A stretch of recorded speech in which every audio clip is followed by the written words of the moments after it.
Ang kwentong ito ay hango sa totoong buhay. Mula ito sa isa nating kabayan na itago na lang natin sa pangalang Jinggoy. Taong 1988. Catanduanes. May pagkakataon na susubukin ng panahon ang paniniwala at katatagan ng tao. Kabilang narito si Mang Doming. Isang manggagamot no mantong sa punto na wala nang nagtitiwala sa kakayahan. Kung dati, halos walang pahinga dahil sa sabayang pagdatingan ng mga pasyente. Ngunit ngayon ay wala na ni isa. Ang silid tanggapan na dati ay siksikan, ngayon ay puro na lamang bakanting upuan.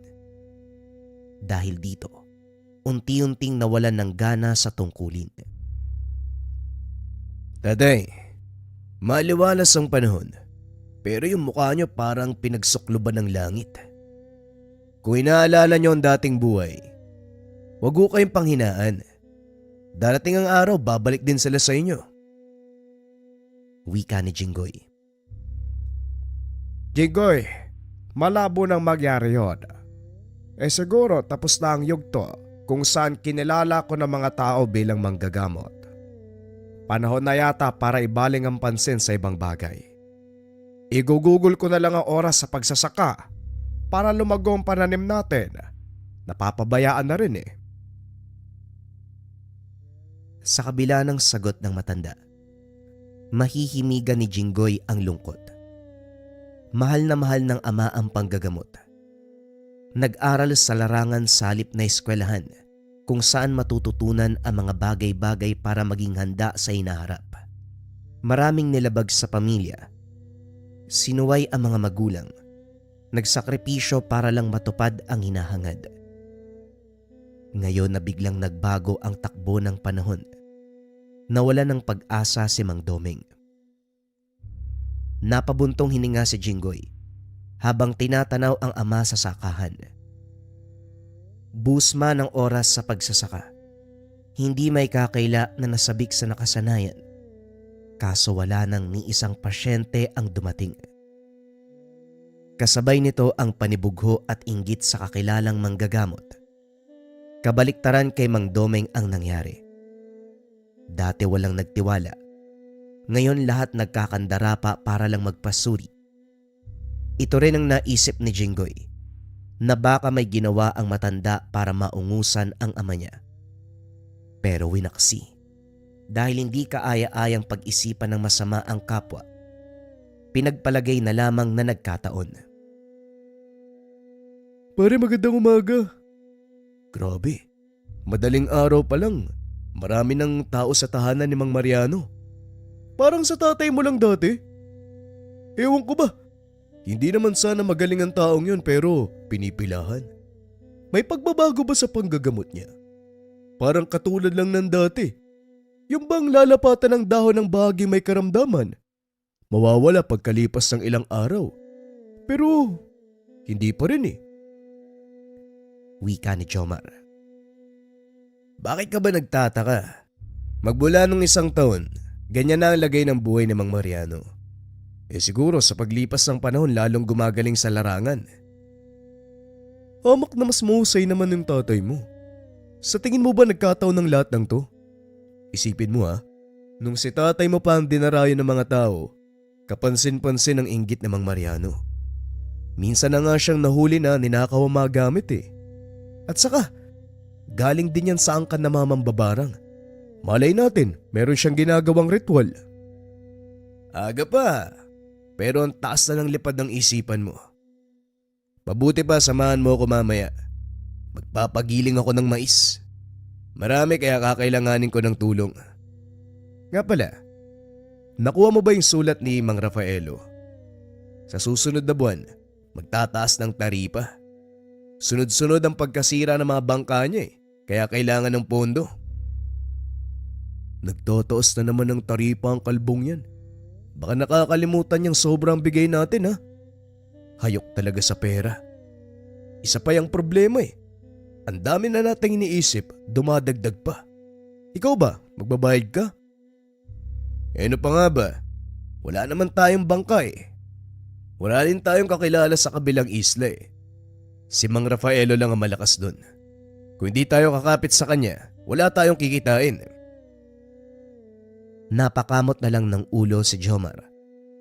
Pagkatapos ng pag-uusap, naganda ang dalawa para sa pagpapagiling ng bigas. Karga ng balsang pangsaka, si Jinggoy ay humila ng tali ng kalabaw. Samantalang si Jomar ang nasa likod para magbantay. Nang makaramdam ng pagod ay huminto muna. Hindi inasahang sa harapan ng tahanan ni Mang Mariano titigil. Nagkatinginan ang dalawa paglabas ng matanda. Lumaguman ng panggagamot. Napakayabang pa rin ito. Ang dating tanyag na manggagamot, ngayon wala nang kumikilala. Tuluyan ang naging laos. Doming, tignan mo ko. Halos hindi makapagpahinga sa dami ng pasyente. Marami na rin ako naipon dahil malaki magbigay ang mga tao. Lumago ka nga, pero mayabang ka pa rin. Pustahan hindi ka magtatagal sa ganyang kalagayan dahil ginawa mong negosyo ang tungkulin na sana'y libreng ibinabahagi sa nangangailangan. Lasapin mo muna ang kasiyahan ngayon dahil sigurado ako pagdating ng araw, babalik ka sa dati. Napalingon sina Jinggoy at Jomar. Hindi napansin ang pagsunod ni Mang Doming sa kanila. Tumabi para magkaharap ang dalawa. Talaga ba? Kung mangyayari yan, ikaw ang una kong sisisihin. Banta ang pananalita mo, Doming. Malay ko kung may binabala ka sa akin. Isa kang manggagamot na may alam pagdating sa orasyon. Naisip ko lang, baka nagpaplano ka na tumbayin ako. Magmula sa araw na nagka-interes ako sa aral ng kanan, kailanman hindi pumasok sa isip ko na pagtangkaan ang buhay ng iba. Pwera na lang kung kalaban siya. Ikaw ba? Kalaban ka na rin ba? Pinabaliktad mo ang sitwasyon, Doming. Kung sa bagay, kapag wala nang masabi, mag-iisip ng palusot. Hayaan mo, hindi naman ako ang tipo ng tao na magsisimula ng gulo. Kaya pwede na kayong tumuloy sa pupuntahan nyo. Mag-ingat kayo sa daan. Uwi ka namang Mariano. Ngumiti ng nakakaloko. Sabay na nilisan ang lugar. Pero hindi maiwasan ni Jinggoy ang magtanong. Tay, kung mag-usap kayo ni Mang Mariano, parang may alitan na hindi pa nare-resolba. Nag-away ba kayo dati? Hindi naman. Pero otomatikong nagiinit ang dugo ko kapag nakikita ko ang taong yan. Ganon din naman siya sa akin eh. Hindi ko alam. Dati yata kami magkaaway sa nakaraang buhay namin. Ang tanong dyan, Mang Doming, talaga bang kalaban si Mang Mariano? Kagaya ng tanong mo sa kanya kanina, kasi kung ako lang, masasabi ko kahina-hinala yung kilos ng matanda. Kaso mahirap tukuyin kung ano, pailalim siya kung kumilos. Nagbuntong hininga si Mang Doming. Si Jinggoy naman ay sinita ang kaibigan sa pamamagitan ng tingin. Pagkatapos ibagsak ang mga mais sa gilingan, dumiretso na sa pag-uwi. Habang abala sa paghihimay ng malunggay, napansin ni Jinggoy ang ama. Nakatitig sa kahon na pinaglagyan ng gamit sa panggagamot. Kalaunan, binuksan at pinasadahan ng tingin ng loob. Mabigat ang paghinga. Malungkot ang mga mata. Alam niyang nais itong bumalik sa larangan, kaso nga lang wala nang lumalapit. Pati siya, nahihirapang makita sa ganitong kalagayan si Mang Doming. Tay, ano po ang masarap? Minalunggayan na munggo o tinolang manok na may malunggay? Wika ni Jinggoy. Kaso nga lang wala sa isip ng matanda ang sumagot. Hindi na lang din niya kinulit. Binalikan ng pansin ang pagluluto. Habang abala ay may napansin sa labas. Si Mang Mariano, kumukuha na naman ng sambong sa pananim nila. Dali-dali siyang lumabas para manita. Kaso sa halip na makinig, patuloy ito sa pamimitas ng dahon. Sa inis si Jinggoy, nilapitan at binato. Tinamaan sa ulo. Mabuti na lamang nakasombrero kaya hindi gaanong dumiin sa balat ang bato. Galit na bumaling sa kanya ang matanda. Para saan pa ang pagtatanim ng mga ito? Hindi na makakagamot ang tatay mo. Huwag mo kong pigilan. Baka hindi kita matansya. Ang lakas niya naman, Manong. Ikaw na nga tong nagnanakaw. Ikaw pa ang galit. Kuy sumbong kaya kita kay Kapitan para makulong ka ng ilang araw. Wala pang nakukulong sa pangunguha ng sambong. Oy Jinggoy, mabuting tao ang kapitan natin. Maiintindihan niya ang pangangailangan ko. Huwag mo rin kalimutan na angatang silbi ko sa lipunan ko ikukumpara sa inyo. Matagal nang walang silbi ang tatay mo, kaya huwag kang umasa na may kakampi ka. Mabuti pa umalis ka na, Mang Mariano. Maiksing tugon ni Jinggoy, pero matalim ang titig sa matanda. Tumawa lang ito. Binali ang malaking sanga ng sambong bago umalis. Huminga ng malalim si Jinggoy. Pilit na pinapakalma ang sarili bago pa mahabol ang matanda at masaktan. Paglingon naman ay natanaw si Mang Doming. Dali-dali siyang lumapit. Huwag niyo na pong alalahanin si Mang Mariano. Wala kasing magawa yan kaya nang iinis. Sana pangiinis lang. Hindi bale na. Ituloy mo na ang ginagawa sa kusina. Gutom na ako. Nang magsalo sa aksidenteng nasipat ang baka sa silong. Yari sa kawayan ang sahig. May siwang ang bawat isa, kaya direktang nakikita ang lupa. Kunot noong tinignan. Nabaling din ang atensyon sa ama nang magsalita ito, hanggang sa tuluyan ng nakalimutan. Lumipas sa mga araw, unti-unting nanghina si Mang Doming. Nung una ay simpleng ubo at sipon. Pero habang tumatagal ay may kasama ng dugo sa bawat pagbahing. Minsan na ring nahirapan sa paggising. Nilapatan ng lunas, pero hindi tumalab ang gamot. Mabilis ang kaganapan. Makaraan ang buwan, butot balat na lamang na nakaratay sa banig. Hindi may tago ni Jinggoy ang pag-aalala. Kahit lalaki, hindi maiwasang maiyak sa sitwasyon. Ang kakarampot na natutunan sa panggagamot, ginawa para isalba ang kalusugan ng ama. Subalit hindi sasapat. Ilang beses nagtanong kay Mang Doming, pero hanggang pagtingin lamang ito sa kanya. Pagdaan ng mga araw, lalo pang nanghina. Pare, hindi na talaga tama yan eh. May mali na. Malusog si Mang Doming tapos bigla ang bumagsak. Kahina-hina ang bagay na yan. Ang mabuti pa, manmanan natin si Mang Mariano. Sigurado ko may kinalaman siya rito. Pare, pwede bang tigilan mo na ang ganyan? Wala tayong matibay na batayan para sabihin may kinalaman si Mang Mariano sa kalagayan ni tatay. Hindi naman pumapasok sa bahay namin yan. Diyan lang sa labas naunguha ng sambong. Pare, hindi naman kailangan pumasok pa ng matanda. Malay natin gumagawa siya ng ritual sa kanila. Tapos pinapatamaan ng sumpa ang tatay mo. Walang nakakalam. Kaya nga ang suggestion ko, magbatsyag tayo. Kilala mo ang matandang yun. Hindi tayo pwedeng pumunta sa tahanan niya. Kapag nakita tayo, magugulo na naman. Kaya nga dapat nating matyagan. Kasi kung wala siyang kinalaman sa nangyari kay Mang Doming, makikita yon sa kilos niya. Hindi man aminin sa salita, siguradong mauhuli natin sa galaw.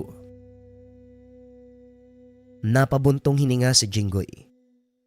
Ayaw na sanang palaki ng nangyari, pero napagtanto ang sinabi ng kaibigan. Pinunta nila ang tahanan ni Mang Mariano. Kagaya ng nakasanayan ay maraming tao, kung sino-sino ang nagpapagamot. Hindi maiwasang magtaka dahil kahit anong sabihin nito, tumatango lang ang mga pasyente na parabang nilapatan ng orasyon para mapasunod. Gayunpaman hindi muna nangialam Patuloy lang sa pagmamasid. Kaso lingid sa kalaman, nahuli pala ng matanda. Oh, anong ginagawa nyo rito? Sa hula ko, mangungumbinsi kayo na pagalingin si Domeng. Huwag na kayong umasa. Masyado siyang masama para bigyan ng lunas. Magdusa na lamang siya. Aba sira ulo to ah. Uy Mariano, para sa kaalaman mo, kahit ikaw ang kahuli-huli ang manggagamot sa mundo, hindi ka maiingi ng tulong. Tignan mo nga yung sarili mo. Masyadong mayabang. Ang totoo, nilapatan ng orasyon ng mga pasyente upang mapasunod kung ano man ang sasabihin. Tignan mo sila. Parang minamanipula mo. Wika ni Jomar na ikinagulat ng manggagamot. Maging si Jinggoy ay hindi makapaniwala. Sa sinabi nito, napansin ang reaksyon ng matanda. Tinitigan nito ng mabuti ni Jinggoy. Inaral ang bawat kilos. Napalunok. Napaiwas ng tingin. Bagyang nanginig ang mga kamay. Indikasyon ng pagkahuli sa akto. Natahimik kaya tama Manong. Siguro nga tama si Jomar. May ginawa ka para magkaganyan ng mga tao. Ang totoo, hindi naman sila magpapagamot eh. Pero ikaw tong gumawa ng kasamaan para lumapit sila. Ganyan po ba kayo kahayok? Nagdududa na tuloy ako kung gamot ba ang binibigay mo o karagdagang sakit. Marami pa akong gagawin. Kung mamarapatin nyo, pwede na kayong umalis. Bago pa ako tuluyang mabwisit at may sipang... May isipang bigyan din ng sakit, tapos papatayin, tama ba? Tinitigan sila ng masama ng matanda at saka nagmamadaling tumalikod. Sabi ko naman sa'yo eh, yang si Mang Mariano, may kabalbalang ginagawa. Ngayon na nakita natin ang reaksyon niya, sa susunod na balik natin, masisigurong siya mismo ang kakanta ng sariling kasamaan. Pagbalik ng tahanan, napansin ni Jinggoy ang ginawa ng ama. Nakaupo ito sa higaan, nakarap sa nakabukas sa bintana. May bitbit na libreta at merong nakasinding kandila. Sa paanan ay merong lagayan, may asin at meron ding abo. Kunot noong nagmasid dahil ang mga gamit ay pangunahing sandata ni Mang Domeng sa araw na aktibo sa larangan. Ritual sa asin at abo ang kasangga sa panggagamot. Naisip na lamang na baka ito na mismo ang gumagamot sa sarili. Hinayaan niya lamang ito pero makaraan ang ilang sandali. Napansing kumalabog ang kwarto. Laking gulat nang makitang nakahandusay na lamang ito. Mulat ang mga mata pero wala ng buhay. Nanginginig na nayugyog ang balikat. Nagbabaka sakaling magising pero huli na ang lahat. Sa pagkawala ng ama, hindi maiwasang balikan sa isipan ang huling tagpo. Nagriritual ito, pero sa halip na gumaling ay binawian ng buhay. Sa gulo ng isipan, naikonsidera ang hinuwa ni Jomar sa nangyari. Balikan natin si Mang Mariano. Hindi nalalayong may kinalaman siya eh. Sa lahat ng kakilala ni Mang Domeng, ang matandang yun lang yung may rason eh para gantihan sa ibang pamamaraan. Malay natin kung anong ginagawa niya. O sige, puntahan natin ang matandang yun. Kapag napatanayan natin ang kasalanan niya, ako na mismo ang tatapos sa buhay niya. Walang oras na sinayang. Kagad pinuntahan ng tahanan ng manggagamot. Gulat ang bumungad dahil maging ito ay nakaratay na rin sa banig. Nanghihina, katulad ng mga panahon ng pagdurusa ni Mang Domeng. Teka, baka naman umaarte ka lang Mang Mariano. Hindi mo kami madadaan sa ganyan. Bumangon ka. Huwag mo kaming dramahan. Sandali lang Jomar. Hindi yata umaarte ang matanda. Tignan mo, ganyan din ang kalagayan ni tatay nung araw. Mang Mariano, ano po ba nangyayari sa inyo? Inaamin ko, may pagkakasala ko sa mga pasyente. Nilapatan ko ng orasyon para bumalik dito. Hindi ko inasahan na ang isa sa mga yon ay marunong ng pangontra ng sumpa. Hindi lang pangontra ang ginawa. Pinatamaan ako ng tigalpo. Iba't ibang orasyon. Ito ang karma ko. Kilala mo pala yung salitang karma. Akala ko kasi hindi. Ang sama mo kasing tao. Kawawa ka naman pala, Mang Mariano. Pero gusto ko magtapat ka sa akin. May kinalaman ka ba sa pagkamatay ni tatay? Alam kong nagdududa kayo sa akin pero aaminin ko. Wala akong ginawa.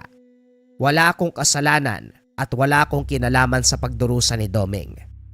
Nagulat din ako nung malaman ko na ang mahusay na manggagamot ay nagkasakit. Kung sinabi mo ang kalagayan ko ngayon ay katulad ng sa tatay mo, hindi mo ba naisip na baka posibleng ginawaran din ako ng orasyon dahilan para matulak sa kamatayan? Nagkatinginan si Jinggoy at Jomar. Napaisip sa sinabi ng manggagamot. Ipagpalagay na natin na ganun nga. Pero sino naman ang gagawa sa inyan? Hindi ko alam kung lumapit ba ang tatay mo sa batang yon. Pero subukan nyo lang. Hanapin nyo ang binatang kulay puti ang kanang mata. Medyo maputi rin ang buhok. Palagi siyang may dalang bayong. Nilalagyan ng asin at abo. Mag-ingat kayo dahil maalam siya sa dasal at orasyon. Ako nga namang gagamot na isahan. Kayo pa kaya? Paano namin masisiguro na tama ang impormasyong binigay mo? Pagkakataon ko na ito para makaganti sa taong yon. Papalampasin ko pa ba? Mabuti pang bilisan niyo ang paghahanap bago siya makawala. Hindi man buo ang tiwala. Sinubukan pa rin ang impormasyong ibinigay ni Mang Mariano. Pinuntahan ang sinabing lugar. Nahanap nila kagad dahil kilala ang binata sa pisikal na kaanyuan. Yung tahimik na isa lang yung mata. Doon sa dulo. Bakit niyo ba hinahanap? Wika ng tambay. Meron lang kaming itatanong sa kanya. Pwede ba namin siya makausap ng ganitong oras? Tanganing tapat kaya oo pwede yan. Ganitong oras na sa bahay yan mag-isa. Sa hapon at sa gabi doon naglalakwat siya. Parang ang aswang kasi kahit ating gabi naglalakad pa. Puntaan nyo na lang. Manong, kung hindi naman kalabisan, baka pwedeng samahan niyo kami. O sige pero kapag nagalit yun ha, umalis tayo kagad. Iba yun kapag nasagad nakakatakot. Sinundan nila ang daanang binaybay ni Marco. Nakarating sa isang kubo sa dulo ng talahiban. Kagad umalis si Marco. Naintriga sina Jinggoy at Jomar kung anong klase ng tao ang makakarap nila. Hindi nagtagal. Lumabas ang isang binata. Hindi nalalayo ang edad sa kanila. Puti ang kanang mata. May bitbit na tungkod. Nakakunot ang noo. Palipat-lipat ang tingin sa kanilang dalawa. Nagulat si Jinggoy nang makilala siya nito. Kilala ko ang hugis ng mukha mo. Anak ka ba ni Mang Domeng? Yung mahusay na manggagamot nung araw. Matagal ko na siyang hindi nakikita. Kumusta siya? Teka, kilala mo si tatay? Paano nangyari yun? Siya ang unang manggagamot na una kong nilapitan para ipatingin ang aking mata. Kaso, hindi na ito madadaan sa anumang gamutan. Siya ang bukod tangi na nagpakita sa akin ng malasakit. Alam niya ang kalagayan ko at sa lugar na ito ay madalas daanan ng iba't ibang uri ng nilalang. Kaya para makalaban ako kahit papano, tinuruan niya ako ng mga pamamaraan. Ang pangalan ko ay Joaquin, kung hindi niyo na itatanong. Sa sinabi ni Joaquin, nagkagulo ang isipan ni Jinggoy at Jomar. Parehong napakamot sa ulo. Naisip na baka pinagkaisahan sila ni Mang Mariano. Sabi ko na nga ba eh. Mali ang magtiwala sa matandang yun eh. Nautakan tayo ng Mang Mariano. Mang Mariano, ito ba yung matandang manggagamot?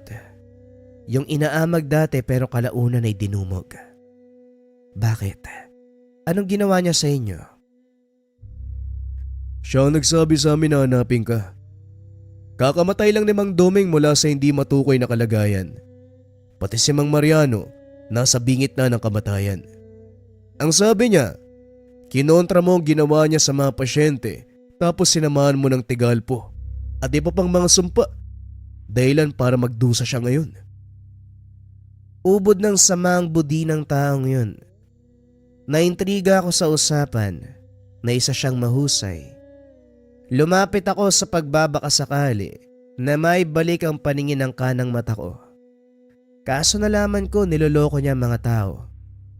Teka, ang sabi mo patay na si Mang Doming. Paano nangyari yun? Hindi namin alam. Basta isang araw nang hina na lang siya. Natagpuan namin wala ng buhay. Ikaw ba? Meron ka bang ideya sa ganitong kaganapan? Pinag-usapan nila ang sintomas na dinanas ni Mang Doming. Detalyadong sinalaysay ni Jinggoy. Pagkatapos, nagsabi rin ito tungkol sa pamamaraan na may kinalaman sa asin at abo. Umuwi sila kasama ito. Sinuri ng binata ang buong tahanan. Pagdating sa silong doon nalaman ang dahilan. Binungkal ang partikular na bahagi kung saan may bakas ng hukay. Nakuha mula roon ang supot, asin, abo, tuping-tuping papel na pinagsulatan ng iba't ibang uri ng kataga. Hindi ko alam ang eksaktong katawagan sa pamamarang ito. Pero ang layon ay patayin ng taong patutungkulan. Hindi nakapagtataka kung bakit kamatay ng kinhantungan ni Mang Doming. Mahirap kontrahin ng ganito. Kung hindi taong may galit ang gumawa, posibleng sinadya. Sino naman ang hahanapin nating tao? Naku, isa-isayin natin yung mga kakilala ni Mang Doming. Matatagalan tayo niyan. May nakaligtaan akong tanong. Bakit nga ba nawala ng pasyente si Mang Doming? Pagkatapos nun, anong ginawa niya? Muling nag-usap ang tatlo tungkol dito. Isinalaysay ni Jinggoy ang katungkulan ni Mang Doming. Isa-isang inintindi ni Joaquin hanggang sa nakabuo ng ideya. Nagkatinginan si Jinggoy at Jomar. Sigurado ka ba dyan? Baka mamaya mali ang hinuha mo. Alam nyo, sa totoo lang, napapagod na ako sa nangyari. Kaya kung may babanggitin kayong tao, sana yun na. Oo nga pare, at saka, sinabi ni Mang Mariano, wala siyang kinalaman sa nangyari kay tatay. Nilinaw niya sa amin ang bagay na yun. Naniwala naman kayo. Hindi dahil sinabi niya paniniwalaan na. Kilala niyo ang tao. Marami siyang kabulastugan na alam. Malalaman natin kung siya ba ang naglagay ng mga ito. Makikita ako sa reaksyon niya. Pagdating sa tahanan ni Mang Mariano, doble na ang paghihirap. Hindi na kaya pang bumangon sa hinigaan. Nagulat ito nang makita si Joaquin. Natuwa pa sa pag-aakalang dinala sa kanya. Hirap mang magsalita, sinubukan pa rin. Mabuti, nahuli nyo yan. Sa wakas makakaganti na ako. Hindi ba dapat ikaw ang gantihan dahil sa ginawa mo? Pinakita rito ang nakabaong kasangkapan sa silong ng bahay ni Jinggoy. Mahahalata dito ang pagkailang. Pinipilit maganap ng sagot para linisin ang pangalan. Dahil dito, walang pagdadalawang isip na lumapit si Jinggoy. Ang sunod na napansin, ang paulit-ulit na pagsuntok. Inawat ni Jomar bago mapatay ang matanda. Pinipigilan ko ang sarili ko dahil mali ang magbintang sa kapwa. Walang yaka, Mang Mariano. Kapwa manggagamat mo si tatay, pero pinili mong lamangan at patayin. Halang ang kaluluwa mo. Ano pang palusot ang sasabihin mo, tanda? Ito ang pinakamalaking pagkakamali na nagawa mo. Pinahanap mo pa ako sa kanila. Akala mo siguro, madali ako mapapatay. Bumalik sa'yo mismo ang ginawa mo, tanda. Ikaw ngayon ang magbabayad. Pinikit ni Joaquin ng mga mata. Nagbanggit ng kung anong mga salita. Ilang sandali pa, unti-unting napadaing si Mang Mariano. Nagwawala ito na para bang lalabas na ang kaluluwa sa sariling katawan. Hindi nagtagal, humandusay ito sa lupa. Wala ng buhay. Tulalang nakatitig si Jinggoy at Jomar. Hindi inasahan na aabot sa ganito. Dahil lang napag-usapan, aalamin lamang kung may kinalaman ba ang matanda o wala. Pasensya na kung masyado kung padalos-dalos. Ganito rin naman ang dapat gawin sa taong may kasalanan, hindi ba? Halina kayo, may dapat pa tayong alamin. Pagbalik ng tahanan, ginawa uli ni Joaquin ang ritual ng abo at asin. Sa pagkakataong ito, sa harapan ng higaan ng yumaong si Mang Doming, isinama ang kapirasong tela ng damit na huling sinuot ng namayapa. Mahaba ang prosesong gagawin. Kailangang ulit-ulitin sa mga susunod na araw. Hindi ko alam kung anong pakay mo. Pero para saan ba yan? Wala na si tatay, kaya ano pang silbi ng ritual? Dito natin malalaman kung ano pa ang kinamatay ni Mang Doming. Oo, bahagi si Mang Mariano ng pagdurusa niya. Pero may iba pang senyales na siyang matinding dahilan ng pagkamatay. Anong ibig mong sabihin? Mabuting tao naman si tatay para sabihin mong marami siyang kaaway. Itigil mo na ito. Nakapagpahinga na siya sa kabilang buhay. O sige, ititigil ko pero tatapusin ko ang ritual. Napalunok ng laway si Jinggoy sa sagot ni Joaquin. Makikita ang determinasyon. Nahihiya tuloy siya sa sarili dahil mas nagmukha pa itong anak kaysa sa kanya. Gayunpaman, tahimik niya itong pinanood. Lumipas sa mga araw, ito na ang huling ritual. Unti-unting naging kulay pula ang asin. Ang abo ay tinangay ng hangin. Nagtaka si Jinggoy sa emosyong pinapakita ni Joaquin. Bakit? Anong meron? Ano bang ibig sabihin yan? Napagod siya sa bigat ng kalooban. Palaging iniisip na gustong bumalik sa larangan. Nawala ng pag-asa. Unti-unting natunaw ang interes sa panggagamot. Pinagdudaan ng sarili. Piniling magpakamatay. Ang sinabi mong ritual na ginawa niya bago siya mamatay, ginawa niya yon para tapusin ang buhay.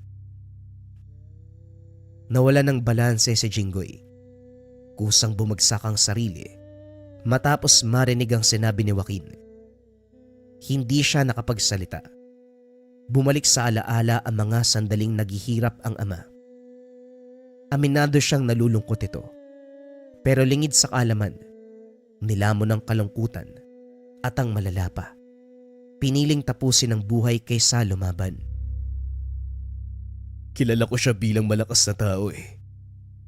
Pero hindi ko alam na sa likod pala nun, mahina na ang kalooban. Masyado niyang minahal ang larangan sa panggagamot at sa sandaling nawala ng tiwala ang mga tao, nawalan na rin ng saysay ang buhay niya. Tuluyang napaupo sa tabi si Jinggoy.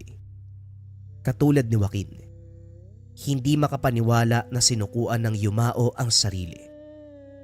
Lumaki siyang nakatingala rito. Subalit sa isang iglap, nawala ng saysay ang buhay ng manggagamot. Hindi na magawa ang nais na tungkulin. Tumulong sa kapwa gamit ang binigay na biyaya sa kanya. Malungkot man ang kaganapan, nagpasya si Jinggoy na ipagpatuloy ang sinimula ng tatay. Nagpaturo ng proseso kay Joaquin kung paanong gagamitin ang abo at asin bilang pagpapagaling sa mga taong nangangailangan. Magmula ng araw na yon, inilaan ni Jinggoy ang kanyang buhay upang ipagpatuloy ang kagustuhan ng ama. Tumulong sa kapwa gamit ng lihim na karunungan. Bagong kwento pa rin ang kasunod mga kabayan. Ito ay tungkol sa gambala ng Tiktik kontra albularyo. Simulan na ang storya. Ang kwentong ito ay hango sa totoong buhay. Mula ito sa isa nating kabayan na itago na lang natin sa pangalang Leia. Walang eksaktong taon. Caloocan. Si Leia ay 8 buwan ng buntis. Lumipat siya sa isang apartment sa ikatlong palapag ng isang lumang gusali sa lungsod ng Caloocan. Inakala na makakatulong ang paglayo sa dating tinitirahan upang makapagpahinga at makaiwas sa stress.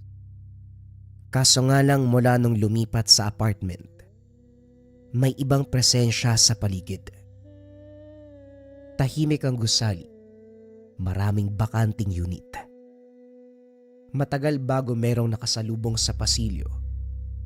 Tanging ang matandang janitor na si Mang Erning lamang ang madalas na nakikita tuwing umaga. Nung una ay normal ang lahat. Ngunit nang magsimulang pumasok ang gabi, may naririnig na kakaibang tunog mula sa kisame ng kwarto. Parang humahagibis na pakpak. Mabilis at paulit-ulit. Hindi ito pinansin nung una. Inisip na baka daga o ibon lang. Kaso nga lang habang lumilipas ang mga gabi, lalo itong lumalakas. Ano ba yun? Parang may gustong pumasok ah. Sinubukan na takpan ng unan ang tenga. Ngunit kahit anong gawin, ang tunog ay parang dumarating mula sa loob mismo ng kanyang ulo. Sa kanyang pag-idlip, nagising sa tunog ng mahina, ngunit sunod-sunod na kaluskos. Sino yan? Walang sagot. Tahimik ang buong lugar. Ngunit ilang segundo ang lumipas, muling narinig ang tunog. Mas malapit, mas mabilis. Tumayo si Leia, ininda ang bigat ng kanyang tiyan. Sinilip ang kisame. Walang nakita. Ngunit sa gilid ng paningin, parang may dumaan sa bintana, isang anino na mabilis na lumilipad. Kinabukasan, lumapit siya kay Mang Erning habang ito'y nagwawalis sa harapan ng gusali. Mang Erning, may itatanong lang po ako. May mga ibon ba dito? O hindi kaya pusa na pumapasok sa kisame? Kung pusa lang yan, di sana narinig mo kalmot. Ibon, sa kisame, ganitong oras. Kasi po may tunog sa kisame tuwing gabi. Parang pagaspas ng pakpak. Tumigil sa pagwawalis si Mang Erning. Napatingin ito kay Leia, tapos sa kanyang mga mata. Yung dinadala mo, ilang buwan na? 8 na po. Ayusin mo ang sara ng bintana. Mag-iwan ka ng liwanag kapag matutulog ka na. Bakit po? Basta. Eto, kunin mo. Maglagay ka ng apog at asin. Sundin mo na lang kahit hindi ka naniniwala. Hindi na nagsalita si Mang Erning. Tumuloy sa kanyang trabaho. Naiwan si Leia na may kaba sa dibdib. Hindi may paliwanag, pero ang pagkatitig ng matanda sa tiyan nagbibigay ng kilabot sa kanya. Kinagabihan sinarado ang mga bintana. Nilagay ang mga binigay ni Mang Erning, katulad ng bili ng matanda, kahit pakiramdam niya ay kahangalan. 2:00 ng madaling araw ay nagising siya. Muling narinig ang pagaspas ng pakpak. Hindi na ito katulad ng dati. Mas malakas, mas mabigat, na para bang gusto nang pumasok. Paglingon niya, napansin na bahagyang nakabukas ang bintana sa tapat ng kama. Teka, hindi ko to iniwang bukas ah. Tinignan niya ang kisame. Doon ito nakita. Sa gilid ng kisame nakadikit sa dingding, isang nilalang na may manipis na balat. Mahaba ang mga kuko. Dilat ang mga mata. Dahan-dahang lumalapit sa kanya. Hindi makasigaw, hindi makagalaw, na parang nawala ang lakas sa katawan. Kaso nga lang bago tuluyang makalapit ang nilalang, isinaboy niya ang binigay ni Mang Erning, ang apog na may asin. Tumalsik ang nilalang pabalik sa kisame, naglaho sa isang iglap. Napahandusay si Leia sa sahig, nanginginig, hawak-hawak ang tiyan. Ano bang klaseng nilalang yun? Magdamag na hindi nakatulog si Leia. Kahit nakapikit ay gising pa rin ang diwa. Mulat sa bawat tunog ng gabi, sa bawat ihip ng hangin, sa bawat alingaw-ngaw ng kahoy sa kisame, ang imaheng nakita niya ay hindi maalis sa isipan. Ang nilalang na parang hindi mula sa mundong ito. Manipis ang balat, butot balat ang katawan, at ang mga mata. Wala ng laman kung hindi puti, pero puno ng gutom. Kinabukasan, sinubukan niyang magpakalma. Uminom ng gatas at nagpatugtog ng musika. Sinubukang tawagan ng asawa, ngunit hindi nito sinasagot ang tawag. Si Andre ay isang seaman, nasa barko. Minsan lang magkasignal, tuwing hating gabi lamang. Kahit gustong sabihin ang nangyayari, hindi alam kung paano ipapaliwanag. Pumunta siya sa palengke sa ibaba ng gusali upang bumili ng karagdagang pangontra, bawang, asin at kandila. Pagbalik ay nakasalubong si Mang Erning na tila matagal na siyang inaantay sa harapan ng gate. Nakita mo na ano? Hindi ko alam kung anong nakita ko pero hindi po tao yun. Hindi nga tao. Hindi rin hayop. Isang tiktik. Akala ko gawa-gawa lang yung mga yan. Ganon din ang akala ng marami. Hanggang sa sila na mismo ang nabiktima. Tila tumigil ang hangin. Parang biglang lumamig ang paligid. Napansin na may kakaibang marka si Mang Erning sa leeg. Isang luma at kupas na hiwa na tila matagal nang naghilom. Kayo po ba? Dati na kayong inatake? Noon hindi ako kinuha. Pero ang asawa ko, hindi ko na nakita. Natahimik si Leia. Hindi na nagtanong pa. May pangingilabot na dumaan sa katawan. Hindi lang dahil sa nilalang, kung hindi sa takot na baka mabiktima rin. Pagbalik sa unit, kagad inilibot ang asin sa paligid. Nilagyan ng bawang ang bintana, sa ilalim ng kama at itaas ng pintuan. Nagsindi ng kandila, katulad ng bilin ni Mang Erning na natili pa rin sa kanyang tabi ang apog. Ngunit kahit anong pag-iingat, muling dumating ang gabi. Mas malamig, mas tahimik, at tila mas mabigat ang hangin. Napansin na may parang amoy na bulok na dugo sa paligid. Hindi matingkad, pero sapat upang tumindig ang mga balahibo. Humiga at pilit na pinikit ang mga mata. Inilapit ang kamay sa tiyan na patuloy na gumagalaw. Ang kanyang anak, tila nagiging balisa sa loob ng kanyang sinapupunan. Anak, kalma lang ha. Huwag kang matakot. Sa katahimikan na yun, bigla muling sumiklab ang tunog mula sa kisame. Mas malakas, mas mabilis. Parang maraming pakpak na kumakampay.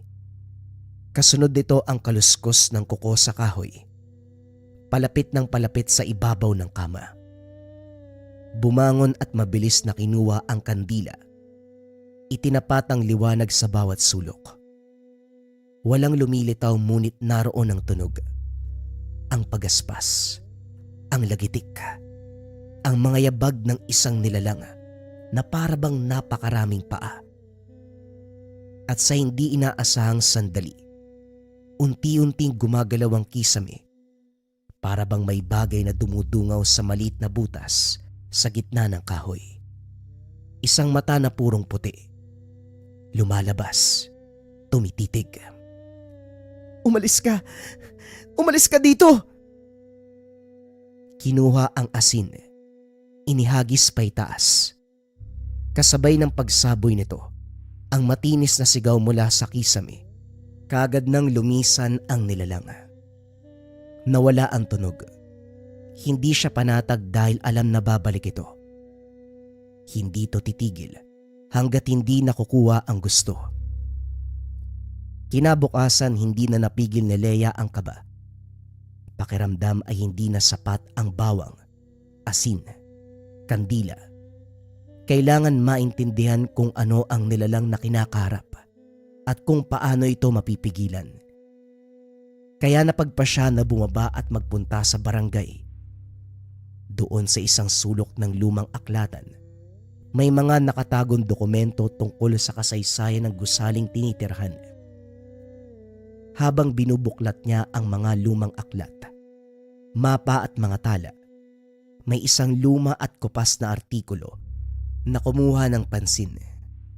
Isang kasulatan sa lumang payagan. Pagkawala ng mga buntis sa barangay Maligaya.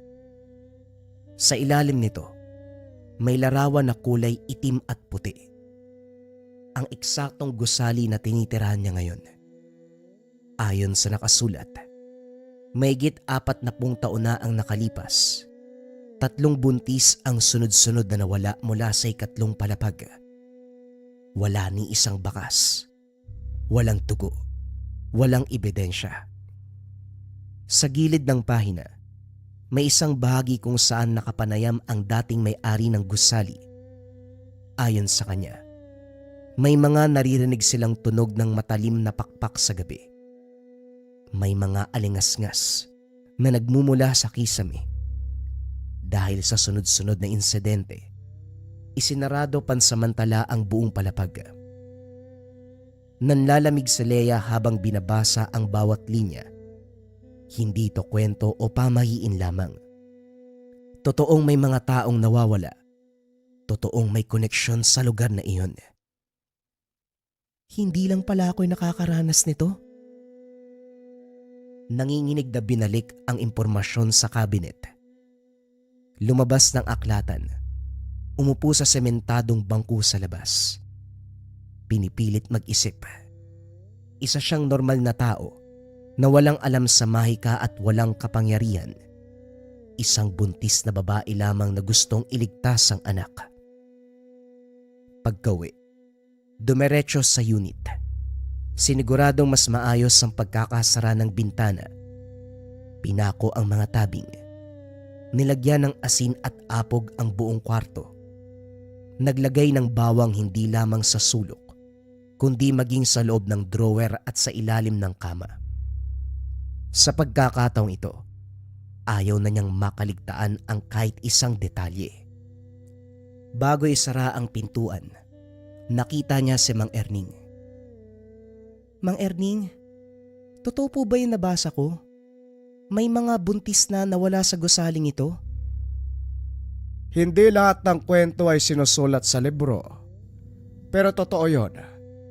Ako mismo ang nandito sa lugar nung huling gabi na may nawala. Paano po nila kinuha? Wala kaming narinig eh. Pero sa kisame palagi nagsisimula. Gabi. Palaging gabi. Akala mo panaginip lang. Pero pagsapit ng umaga, wala na yung babae. Napalunok si Leia. Gustong lumikas. Gustong umalis sa lugar. Kaso nga lang saan pupunta? Walang malapit na kamag-anak sa lungsod at bawal bumiyahe ng malayo ayon sa doktor. Mang Erning, kung kayo po yung nasa kalagayan ko, ano pong gagawin nyo? Hindi ako lalaban, pero hindi rin ako magpapakain. Kung sakaling dumating uli yan, huwag mong ihiwalay sa katawan mo ang apog, ang asin, o kahit yung mga bawang na binili mo gamitin mo na rin. Sige na Iha, magpahinga ka na. Huwag kang mag-alala, nandito naman din ako eh. Hindi kita papabayaan. Nang lumalim ang gabi, dumilim ang langit.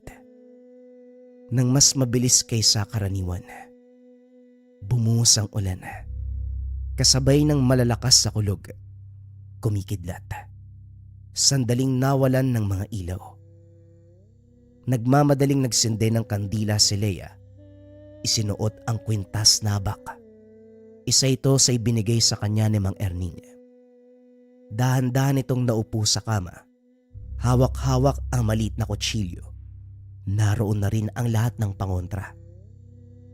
Hindi pa tuluyang nakapikit nang muling narinig ang pamilyar na tunog. Ang pagaspas ng pakpak. Unti-unting gumagapang ang tunog mula sa kisame patungong pader. Naririnig na ang pagkalmot sa buong lugar. Ang liwanag ng kandila ay unti-unting nawawala. Napaigpit ang hawak ni Leia sa kutsilyo. Hindi na tumingin at gumalaw. Ilang sandali pa ang lumipas. Isang anino ang nakita sa bintana. Mabilis ang pagkilos nito. Hindi na nakatiis si Leia. Kagad siyang tumayo sa higaan. Dinala ang apog. Walang pagdadalawang isip na isinaboy sa bintana. Sa isang iglap nawala ang lahat ng tunog. Maging ang bata sa sinapupunan ay kumalma. Hindi ako papayag. Hindi mo makukuha yung anak ko. Simula ng gabing yun, hindi na nagkaroon ng payapang tulog si Leia. Tuwing papalapit ang hating gabi, tila tumitigil ang oras. Ang mga aninong nasa pader ay parabang gumagalaw. Ang kandila, paminsan ay kusang namamatay. Ang hangin ay tila humahaplos sa kanyang batok. Malamig, may dalang babala. Lumipas pa ang ilang araw walang atake. Walang tunog, na parabang umalis na ang nilalang. Ngunit sa loob ni Leia, alam niyang nagmamasid lamang ito. Nag-aantay ng tamang pagkakataon sa sandaling mawalan siya ng depensa. Gabi-gabi ay kinakausap niya ang anak sa sinapupunan. Kinikwentuhan. Pinapakiramdaman ang bawat galaw, ang bawat sipa. Sa kabila ng takot, pilit niyang pinaparamdam ang pagmamahal. Sa kabila ng lahat, ligtas ang kanyang anak hanggat kaya niyang lumaban. Anak, konti na lang ha. Antayin natin si tatay. Kailangan pa kita. Isang umaga muling dumalaw si Mang Erning. May dala itong isang kahon na may mga tuyong halamang gamot. Pulang tela. Maliliit na garapon na merong langis. Ilagay mo sa pintuan, sa ilalim ng kama, sa bintana. Huwag ka na magtanong, gawin mo na lang. Salamat po, pero bakit niyo po ako tinutulungan? Ikaw lang ang nakatira dito. Lahat ng narito sa lugar ay umalis na. Mag-isa ka na lang. Napalingon si Leia. Totoo. Wala na siyang nakakasalubong sa hallway. Kahit ang ingay ng mga kapitbahay ay tuluyang nawala. Tanging ang unit na lamang ang may ilaw sa gabi. Nakakandado ito. Hindi na siya bumababa. Lahat ng kailangan niya ay pinapatid na lamang. Si Mang Erning ang nagdadala sa kanya. Nakatutok ang kanyang atensyon sa pag-aayos ng proteksyon sa kwarto. Lahat ng binigay ni Mang Erning, ginamit na ni Leia. Isang gabi, dumating ang ulan. Malakas. May kasamang hangin na tila humahawi sa buong gusali. Nawala ang kuryente. Ang kandila ay namatay. May kasamang pag-ungol ang hangin. Isang impit na tinig. Kagaya ng tinig ng hayop na nasasaktan o natutuwa.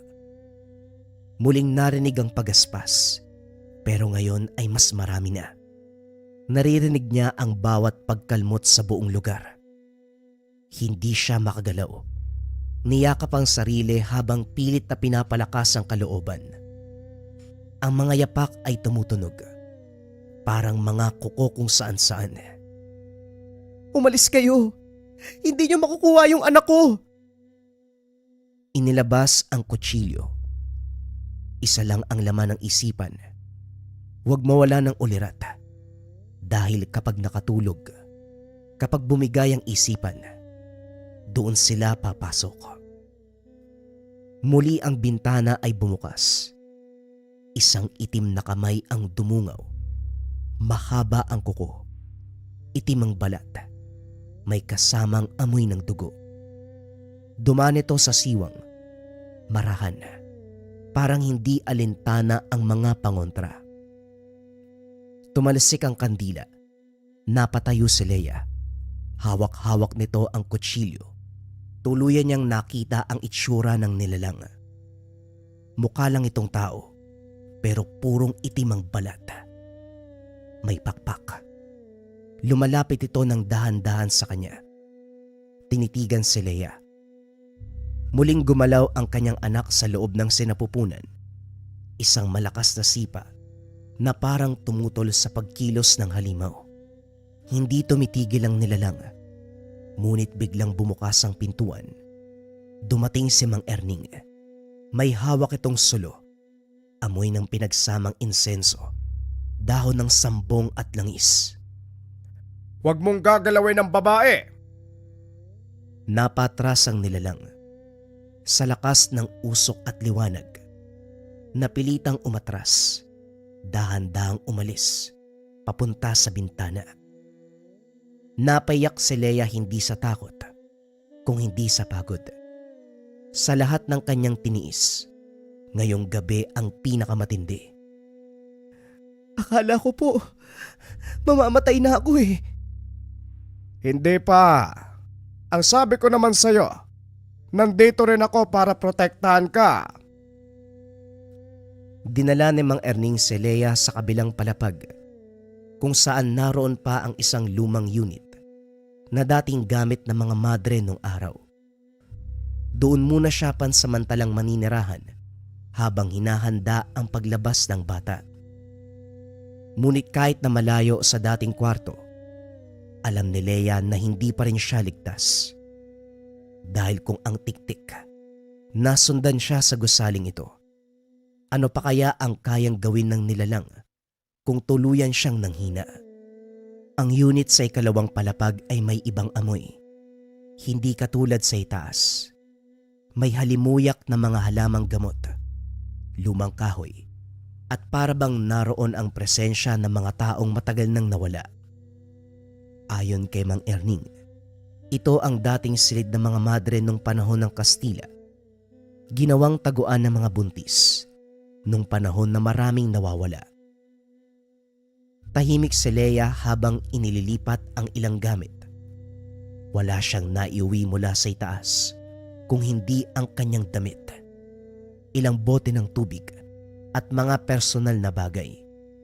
Mas makapalang dingding ng kwarto, mas matibay ang sahig.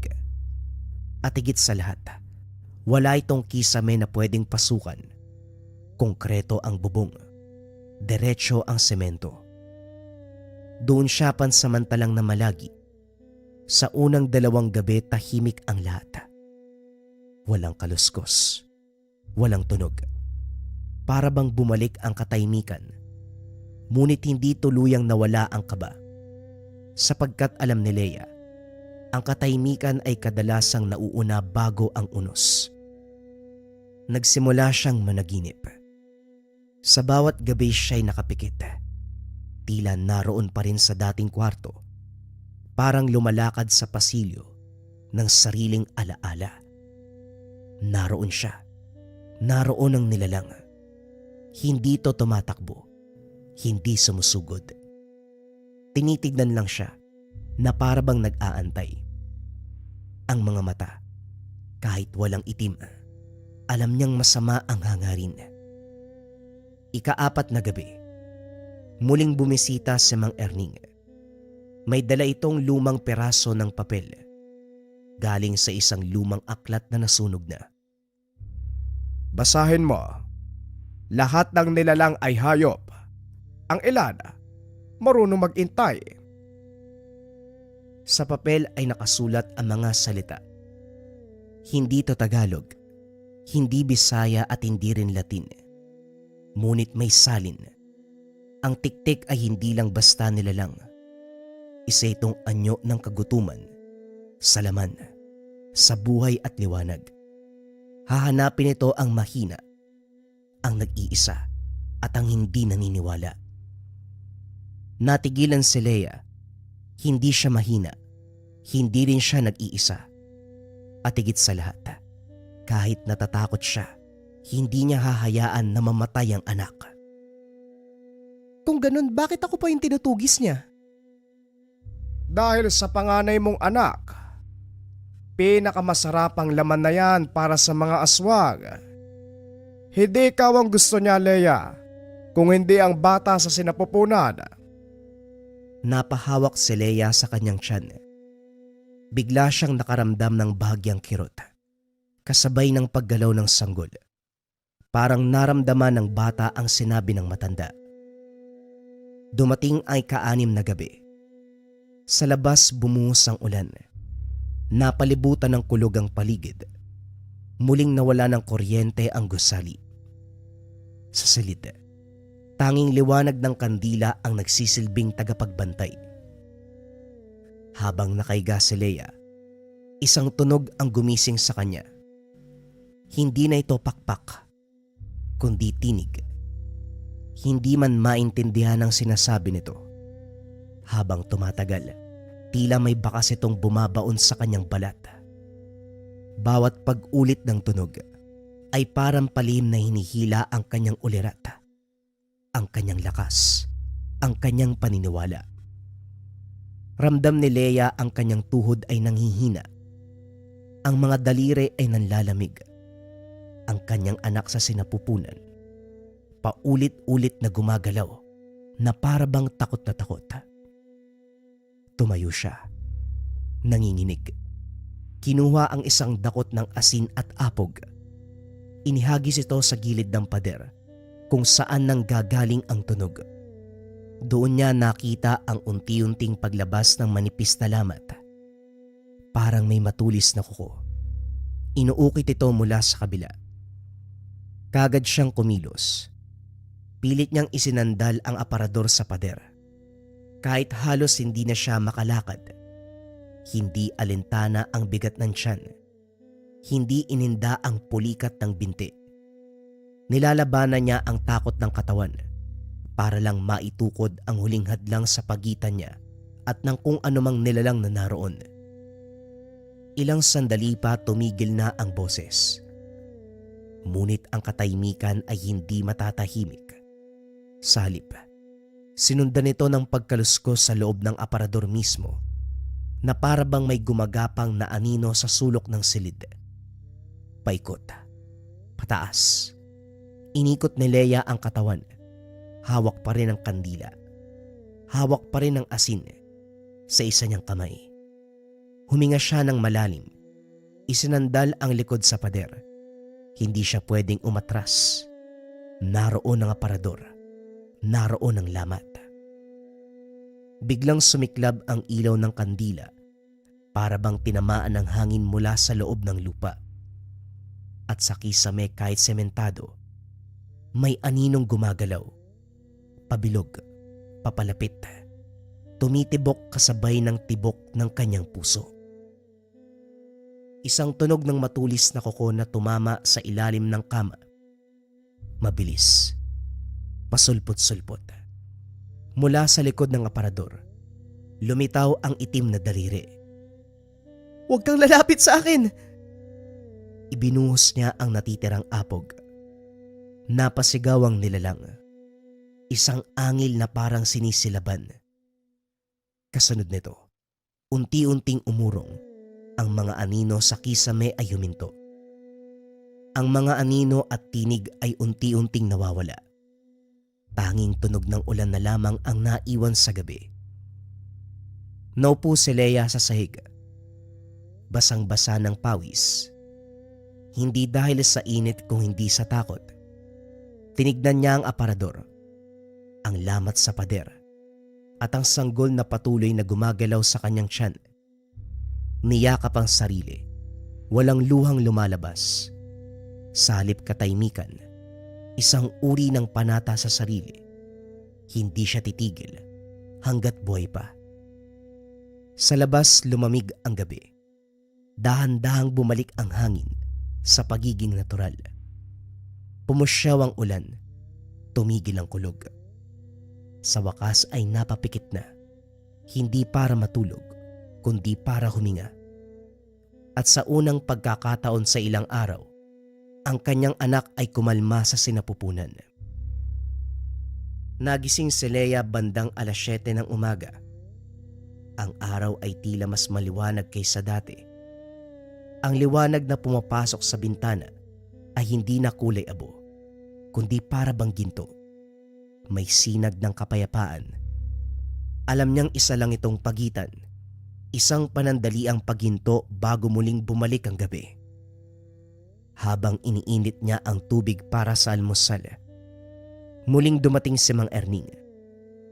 Kumatok at may dalang supot ng tinapay, gatas at isang maliit na kahoy na may ukit.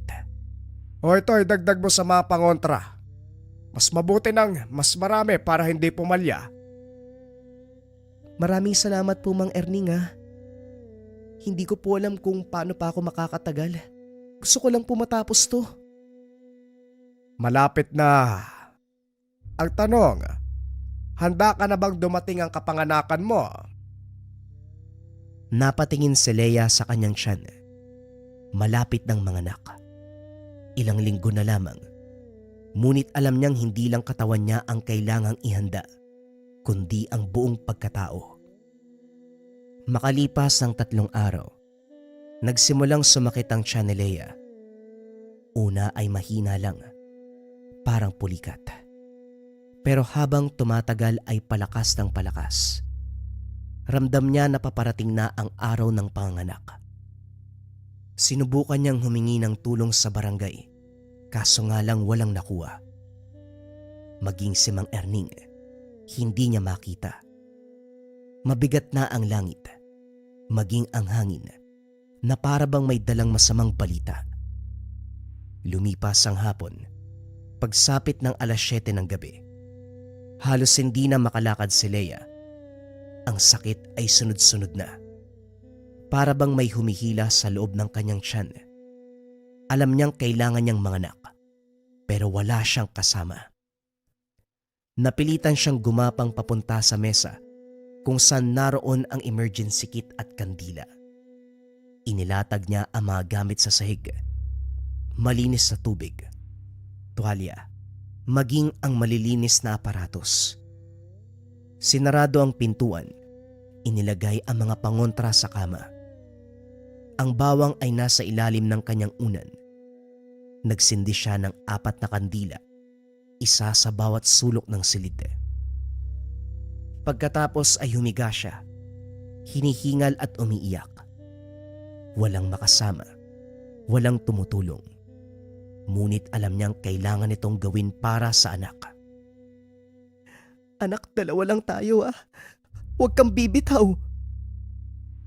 Habang humihinga ng malalim at naghahanda, muling dumating ang malamig na ihip ng hangin. Isa-isa muling namatay ang mga kandila at sa kisame, parang may naglalakad. Sa bintana ay may dumungaw na anino. Mahaba ang kuko, maputla, merong pakpak. Gutom ang mga mata. Nandito na ang tiktik. Hindi na ito katulad noon. Hindi na si Leia ang takot. Ngayon kahit hirap siya sa sakit, kahit halos mawalan ng malay, buo ang kalooban ni Leia. Inantay ang pagdating ng nilalang. Muling bumukas ang bintana. Pumasok ang tiktik. Gumagapang, papalapit sa kanya. Nagintay pa ng ilang sandali si Leia. Nang makakuha ng sapat na tiyempo, buong puwersang isinaboy ang apog sa mukha ng nilalang. Napaangil ito ng malakas. Kitang-kita kung paanong umusok ang muka. Dali-dali niyang nilisan ang lugar. Saktong pag-alis ng nilalang, nag-umpisang lumabas ang bata. Si Leia ay sumisigaw. Pawis na pawis. Nanginginig. Sa bawat pag-iri, umiikot ang paligid. Nawala ang lahat ng sakit na nararamdaman nang marinig ang iyak ng kanyang anak. Napaluha si Leia. Hinawakan niya ito at pinunasan ng tuwalya. Niyakap ng maigpit. Ilang sandali pa ang lumipas ay dumating si Mang Erning. Laking gulat nang makita si Leia na hawak ang sanggol. Ligtas ka. Nakaligtas kayong dalawa. Dinala siya sa ospital. Ligtas ang bata. Walang sakit. Si Leia ay nanghina, ngunit unti-unting lumalakas. Nang mga sumunod na araw, hindi na muli pang nagpakita ang tiktik. Wala nang narinig na pagaspas. Wala nang kahit anong boses. Tahimik na ang gabi. Si Leia, isang simpleng babae, isang ina, isang perpektong halimbawa na gagawin lahat ng isang magulang upang mailigtas ang kanyang anak. Nasa toxic environment ka ba? Yung tipong lahat ng tao ikaw yung pinag-iinitan, lahat ng tao mainit yung ulo sa'yo, yung partner mo, kapamilya mo, jowa mo, o yung mga katrabaho, lalong-lalo na yung boss mo. Eto kabayan, subukan mo. Kaluban, de pampaamo. Pampaamo sa tao, pampaamo sa negosyo, pampaamo sa pagkakataon. Kung ikaw yung tipo ng tao na nasa toxic environment, maraming taong galit sa'yo kahit wala kang ginagawa, subukan mo tong kaluban. JD, paano uubra yung kaluban mula sa Lika Merchandise? Simple lang daw ang gagawin mga kabayan. Dalin mo lang tong kaluban, ganun lang kasimple. May kasama yung gabay po ng tela pouch. Lagay mo sa loob ng pouch mo. Lock, lagay mo sa bulsa mo, lagay mo sa bag mo, let it work. Etong kaluban din pala mga kabayan, hindi yan simpleng lalagyan lang. May mga sangkap yan sa loob, galing pa to sa Negros. Gawa ng Antengeros del Negros ang kaluban. May mga pangkalikasang sangkap siya na nasa loob kabayan, kaya siya nagiging pampaamo. Isang sangkap lang yung sasabihin ko, yung bahay ng alitapta. Bukod doon, marami pang nasa loob mga kabayan. Pwede nyo i-check pagdating sa inyo ng kaluban. Actually, bagay din to kabayan sa mga taong nasa sales or palagi merong kausap para mabilis kayo makapagpalagayan ng loob ng taong kausap mo. So kung sawa ka na sa mga taong palagi na lang galit sa'yo, toxic environment, gusto mong mabago, pwede mong subukan tong Kaluban de Pampaamo. I-search mo lang yung shop ng Lika Merchandise.